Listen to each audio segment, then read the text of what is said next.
If you are already subscribed, welcome back, my darling. And if this is your first time stopping by or you're not already subscribed, please do subscribe to my channel and join a part of the Morgan Shay Beauty Gang. Now, don't forget that in this video somewhere, there is going to be a secret emoji. And if you comment it down below in the comment section, that will get you an extra entry into my 100 subscriber giveaway, which we are more than halfway there to. So be sure that you are subscribed, and for extra entries, you comment the secret emoji. Now, you can read the title of this video, and since I've started YouTube, I've started a notebook full of video ideas. I also have my notes app in my iPhone full of different ideas for videos that have happened, things that's happened in my life. And you guys, like I said, I'm about to be 31 years old and I have so many stories, but some of them I'm saving. So I have some big ones that I'm saving. And then I also have some still crazy shit that's happened. And this comes from one of the many archived stories from what is Morgan Shay's life. And we're gonna get right on into it right now. This particular day was like any other day. And one of my good friends at the time, we're gonna call Anna, gives me a call and she's like, "Hey girl, do you want to go with me and a bunch of my friends to the lake?" Now, if you are unfamiliar with East Tennessee, we are surrounded by lakes. That is a very normal thing to go do on weekends or your days off or what have you. There was probably, I would say, about 7 of us who had got together to go to the lake. Now, she had been dating this guy that also lived on the lake, and we are talking about Loudoun County Lake here. So if you're familiar with the area, that is the lake that I'm talking about. So this was happening on a lake that I was very familiar with, and the area that he lived on was sketch, okay? It was very, very sketch. This was part of the lake where basically the land that these people lived on was divided into 2 parts. So either you lived in the trailer park that was kind of off of the lake, or you lived in tents. Like, people live in tents off of the lake. You can see them, like if you drive your boat by this particular area, you will see like tents and sometimes campers, and it's just in the middle of the woods. But if you look, you can see. And he lived in this particular area.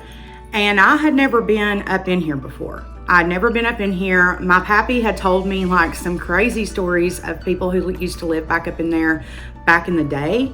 But I'm thinking, that's not gonna, this isn't gonna be any different than any regular lake experience, okay? I will say that it did cross my mind that I was just a little bit sketch, but it wasn't, all that. Which, like I said, this isn't divided into campsites. This isn't a camping area. This is just a piece of land where people, stay. Anna is trying to talk me into staying the night. And I'm like, girl, we all can't fit in this tent. I mean, like I said, there was like 7 of us, I believe. And pretty much everybody was saying that they were going to stay the night. And I was like, no, it's not for me. It's not for me, to each his own, but it's not for me. I'm going to go home. I lived literally 10 minutes from where we were at this point. I was like, I'm going home. So we have a good day. We swim, we lay out in the sun, we eat, we hang out. It's great. It's fine. And pretty much everybody that stayed around, we'll call him Gary. Everybody around Gary's campsite, they knew Gary. And so they're all just, talking to us, shooting the shit, whatever. So later on in the night, I would say around 9 o'clock, me and a girl named, we're gonna call her Shelby. Me and this girl, Shelby, go up to my car because I'm gonna drop her off at home and I'm going home. So I'm like, good night, bye. We walk up to my car, you guys. And on the way up to walking to my car, I am legitimately looking for my car keys. I didn't have any pant pockets. I was wearing like a bathing suit cover up and a bathing suit. So there was no keys on my person. And it's pitch freaking dark. If you are familiar with lake like camping areas or an area like this, which isn't even a camping area, it's literally in the middle of the woods and you have to walk probably about 1.5 miles to the road. There's no lights. This isn't, this isn't a subdivision off of the lake, nothing like that. So I'm looking for my keys, yada, yada. I'm freaking out. I'm talking to Anna. I'm like, girl, where are my keys? We're searching through everything, cannot find my keys. And so Shelby is like, okay, what are we gonna do here? Let's, get our cell phone. And these are like the very first smartphones that came out, okay? So the kind of smartphone that I had first, a Sidekick, okay? So I didn't have a flashlight, but if you flipped it up and brought the keyboard out, it would light up the phone. So I'm looking in my car, and lo and behold, my keys are in the floorboard, like by the driver's seat.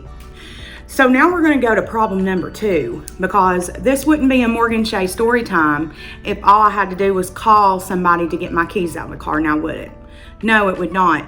Because you guys, instead of just sucking it up, staying the night in the campsite and hoping for some service the next day on our phones, because obviously we have no cell service. None of us have any cell service. And Gary doesn't even have a cell phone. He doesn't believe in cell phones, doesn't want a cell phone. But everybody else there pretty much has a cell phone. We're all on different cell phone service providers and no service. But Morgan Shea was an idiot back in the day. So instead of just sucking it up, staying the night and waiting until daylight to do something, I start walking home. And I'm trying to get somebody to walk with me, and Shelby was just like me and was like, I am not staying here. It is not happening. So me and Shelby start walking home. Now, my house was going to come before her house. So we had a plan, just keep our, she had her cell phone out, I had my cell phone out, we've got our lights out, we're shining them. You guys, we have no IDs, nothing. Everything was in my car. Even people's stuff that was back at the campsite that I had driven out there, their shit was in my car. Like, all their shit was in my car. And the original plan when me and Shelby were going home was to come back the next day and pick all these people up and take them back home. That was the plan. But now my keys are locked in the car. Nobody has no service. There is no walking to the neighbors to see if there's service. There is none.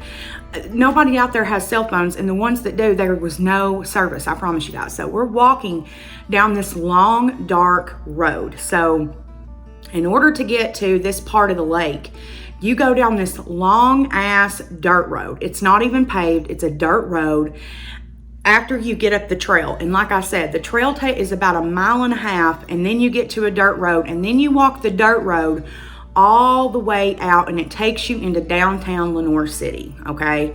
Now, from downtown Lenoir City, if I was in my car, it would take me maybe 7 minutes to get to my nanny's house. Maybe 7 minutes. But we are on foot. It is pitch dark outside. So we're walking.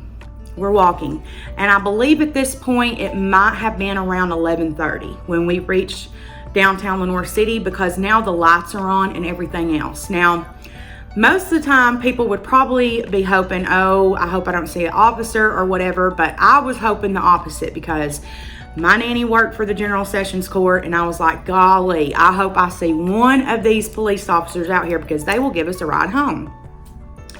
Of course, when you're hoping that you see an officer, you see none. We see zero. We're walking. I'm so exhausted. Plus, you guys, we've been day drinking, so I am exhausted. That is the thing about Morgan. Morgan drinks, Morgan sleeps. They come together. They're one and the same. And oh, Shelby over here, she's been smoking the reefer. So she's like, I'm hungry. Can we stop somewhere? I'm like, girl, we are not like going out of our way to go get something to eat. When we get to my nanny's house, you're staying at my house. I'm going to go ahead and tell you that right now. My nanny's got food at the house. So we're walking. And then this truck pulls over to the side of the road, and I'm already thinking shady business. This is shady business. As soon as he pulls over and he gets out of the truck, so he doesn't even pull up to us. He gets out of his truck, walks around and walks over to me and Shelby.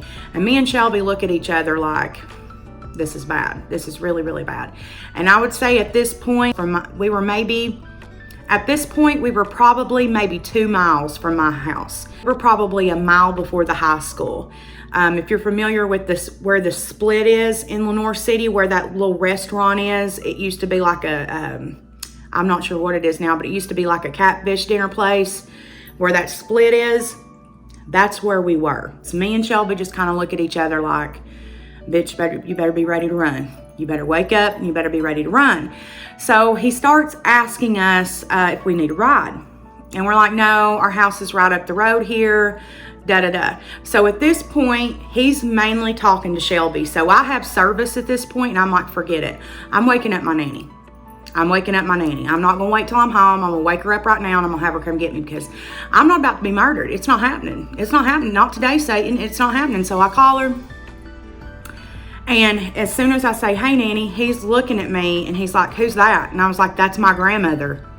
Like, I got irritable. I was like, don't you ask me who I'm talking to, buddy. I don't know who you are. I'm like, Nanny, we're down here at the Catfish restaurant. Please come get us right now, and hung up. And I was like, I'm just letting you know that if you plan on doing shit, my nanny will be here in a minute. She knows every officer in town. Like, I was not playing, you guys. I was ready. I was like, sir, if you're ready to be a creep, you can be a creep. You can be a creep. So he's like getting really close to Shelby. Like, he's not bothering me really at all. And I was more of like this in your face, you know, like Chihuahua. And Shelby was more of the, okay, yeah, you know, trying to be nice to him, but he's just like being weird. He's asking her if he can see her bathing suit, because like me, she's wearing a cover up.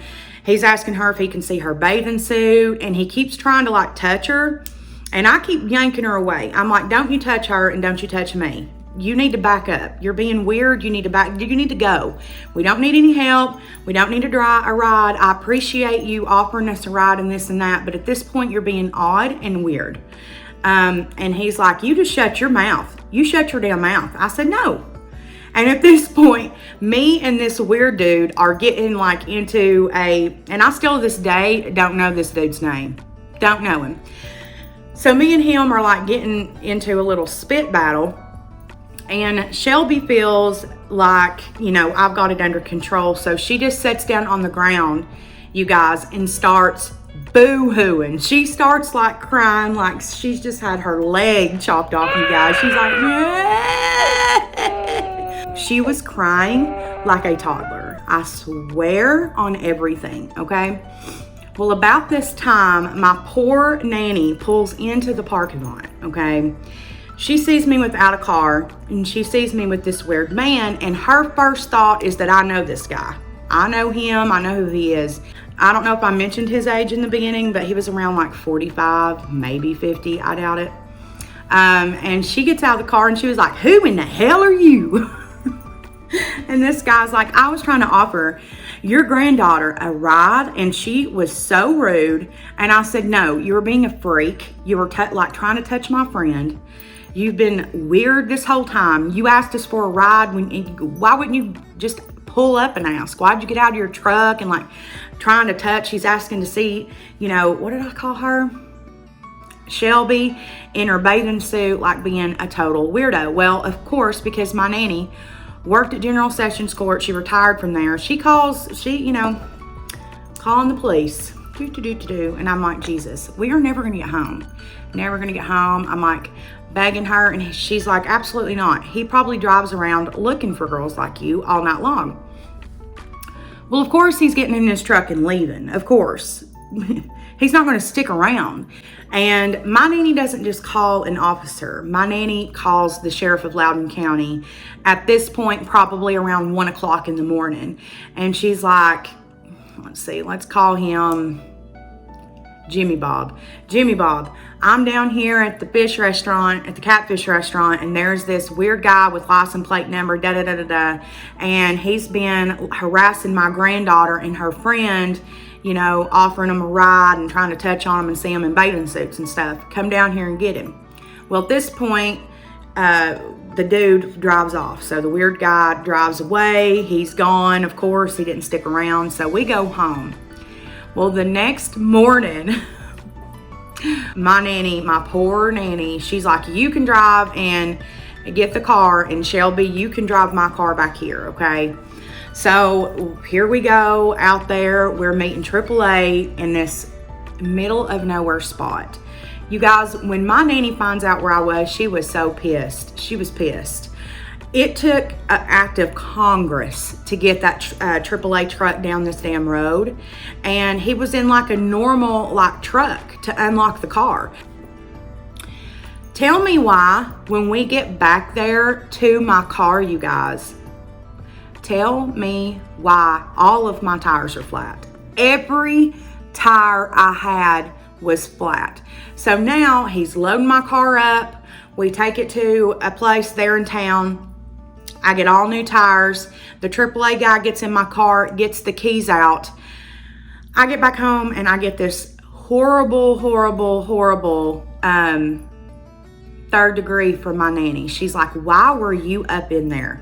Why in the world? And furthermore, why would your tires be slashed? I said, I don't know. They were not slashed when I left last night, to the best of my ability. I don't remember seeing them slashed. I don't know.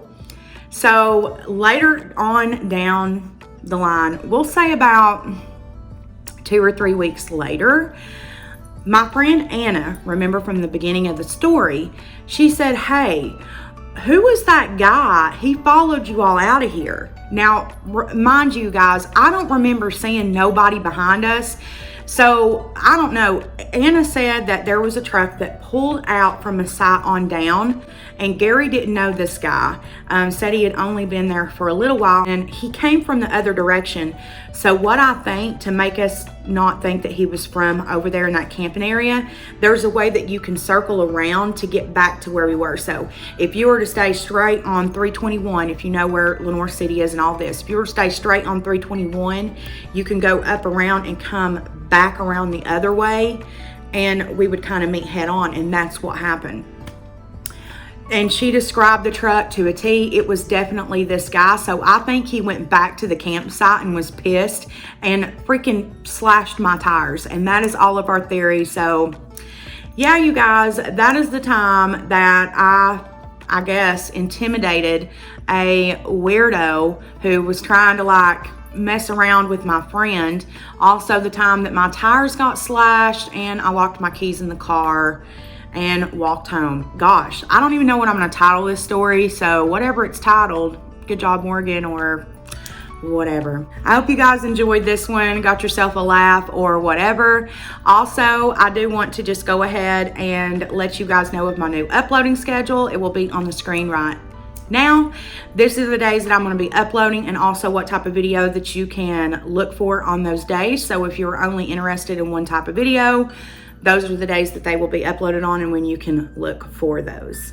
Also, do be sure that you are subscribed to this channel and that you do comment the secret emoji down below for extra entries into my 100 subscriber giveaway. All you have to do to be entered into the 100 subscriber giveaway is be subscribed, and for extra entries you can leave the secret emoji down below.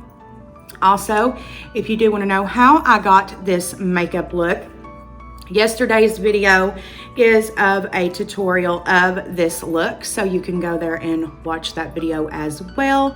Also, the new series on my channel, Beauty and Documentary Breakdown. If there are any documentaries that you yourself love and would love for me to do a tutorial and break down the documentary, you can leave it down in the comment section of any of my videos, or also down in the description box. All of my social media will be linked, and you can click on that and follow me on social media and let me know there. Without further ado, you guys, I love you all so much, and until next time, bye guys.